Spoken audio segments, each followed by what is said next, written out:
Les citoyens pontenegrins ne lisent pas beaucoup. D'ailleurs, les journaux congolais ne les intéressent pas. Avant l'élection des sénateurs, les gens venaient demander. Les listes des sénateurs, les listes des sénateurs. Aujourd'hui, les journaux sont là. Sur 10, on a pu acheter au moins 3. Mais pendant ça, ils venaient demander le journal. Le plus demandé, bon, actuellement, normalement, c'était Polélé et le sel piment. Cela dépend aussi de la catégorie, disons, de ses clients, lecteurs.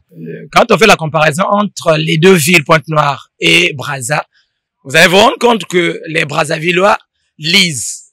Et en cela, ça dit que vous voyez bien que c'est une ville culturelle. Ce qui est différent finalement de Pointe-Noire. Pointe-Noire a une vocation économique. Donc tout a trait également aux activités, disons, qu'on retrouve dans la ville. C'est vrai, les lecteurs, on peut en trouver à Pointe-Noire, mais vraiment de moins en moins. Ce qui n'est pas le cas pour eux. Les gens lisent rarement. Les lettrés, qui généralement sont enclins à la lecture, opèrent des choix parmi les canards locaux suivants.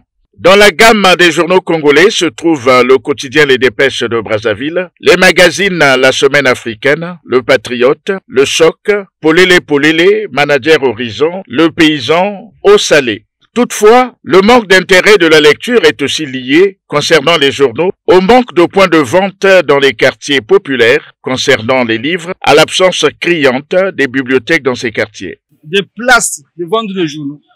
C'est nous, les lecteurs, qui doivent chercher à créer des coins de vente. Tel qu'au fond, il y a des jeunes qui en vendaient, aujourd'hui, ils n'en sont plus. Les places là où les gens passent beaucoup et même les gros intellos aussi passent.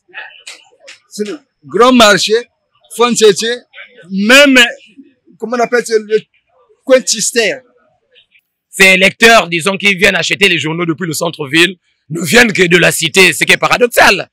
Maintenant, donc, en ce moment, on va s'organiser à ce niveau pour essayer un peu, disons, que de voir dans les grands quartiers de Pointe-Noire, Tété, Mvumvu et d'autres encore, des milieux un peu commerciaux, voir comment est-ce qu'on peut s'arranger, disons que justement mettre des points de vente des journaux.